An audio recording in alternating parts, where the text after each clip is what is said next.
So other high-risk organizations beyond hospitals include electrical power plants, nuclear power plants, aircraft carriers, and other places. I selected those three for one reason and one reason only. I was a nuclear electrical engineer in the Navy on an aircraft carrier working in power plants and nuclear power plants and electrical distribution systems. Kind of know what they're like, and I will tell you that error is unheard of.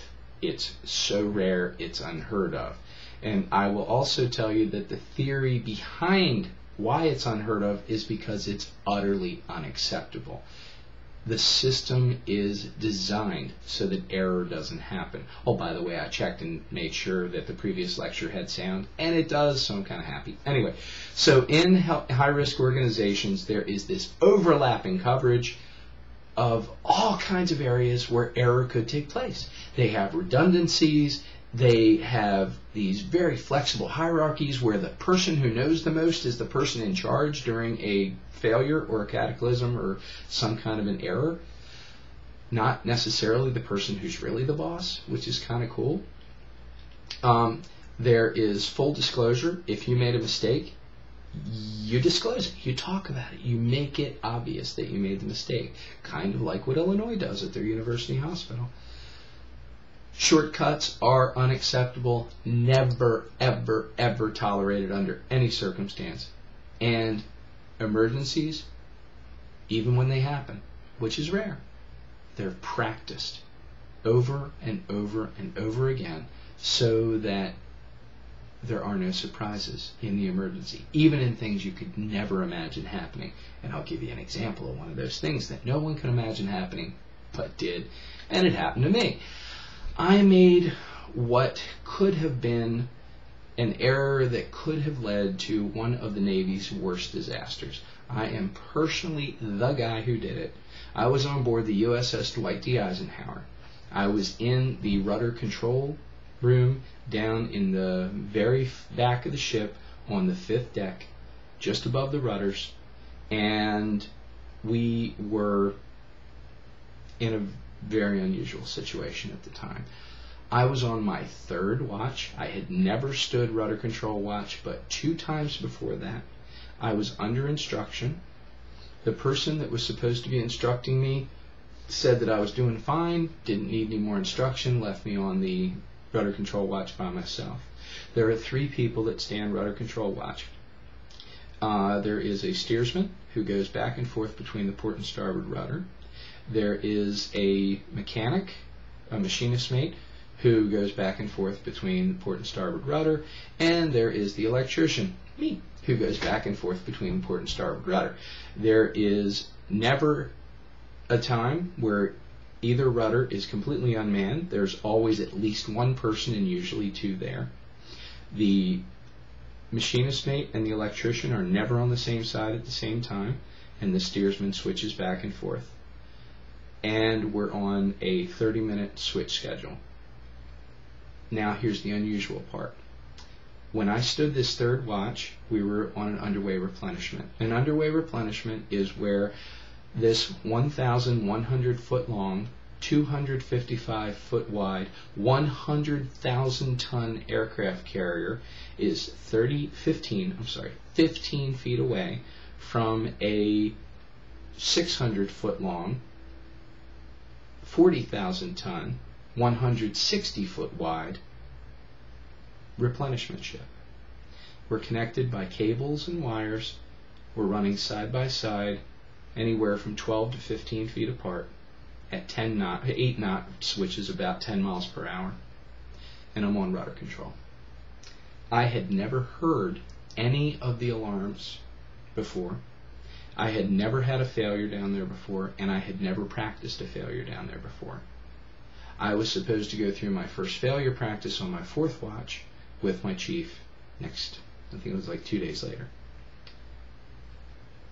The steersman and the machinist mate are on this port rudder, the left side of the ship, and I'm on the starboard rudder, the right side of the ship. And I heard an alarm, a loud siren kind of sound. I had no idea what to do. I immediately acted without thought.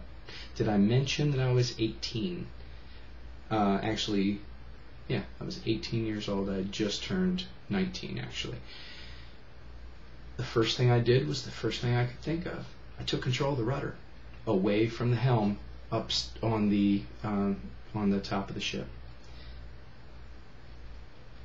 The rudder immediately goes to amidships, which means it goes to center. No matter where it is, it goes to center.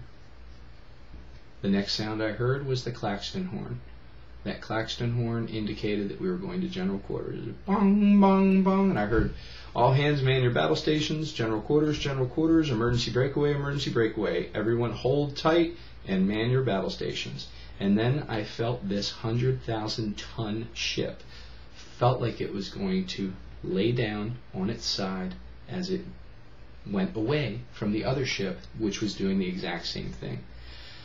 Several tens of thousands of dollars of material were dropped into the ocean. A man who had been transferring on a bosun's chair from one ship to the other had just cleared the ship and was just aboard for about 5 seconds when they did the emergency breakaway. But the likelihood that the two ships would crash into each other, causing one or both to sink, was just too high to risk that and save one man's life. So they broke away. Fortunately, he just got on board ship just in time. The next thing I saw was what I estimated to be every single officer and chief petty officer in the entire ship in that little tiny rudder control room, and everybody wanted to know Daryl Roberts by name. Here's the part that differentiated this high-risk organization from a hospital.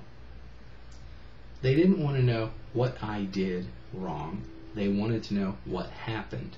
They didn't want to know where I made my mistake. They wanted to know what took place. The focus was not on me, the idiot. It was on the system that failed around me. That gave me a renewed faith in the military like you'd never believe. It also took me off the hot seat, took me out of the I'm afraid of the world, and put me in a position where I could actually explain what happened in a way that made sense. And now my name is the footnote of some new procedure, well, not new anymore, but this new procedure that's 30 years old now, on what happens in the case of an alarm. I'll tell you some of the things they did. Every single alarm has a different sound.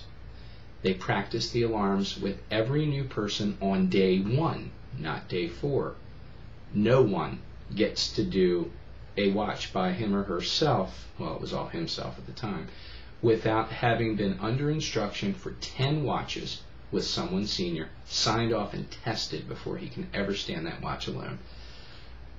The alarms are not just associated with a bell anymore, they're associated with a different colored light that actually lights the entire room. So the white lights for the room go down, and certain alarms are red, yellow, green, blue, whatever, and that's the color of the room until the alarm is reset.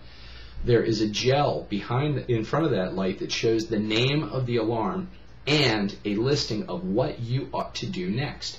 It is a system that actually works. It's what happens when high-risk organizations make mistakes and they don't focus on the individual that made the mistake. Am I embarrassed by it? I was for years, but it's been 30 years ago. Am I proud of the fact that our Navy did something spectacular in response to an error that was made? Absolutely. And that's the kind of thing that can be done anywhere in any system, particularly in a healthcare system. I'll be back with part 3.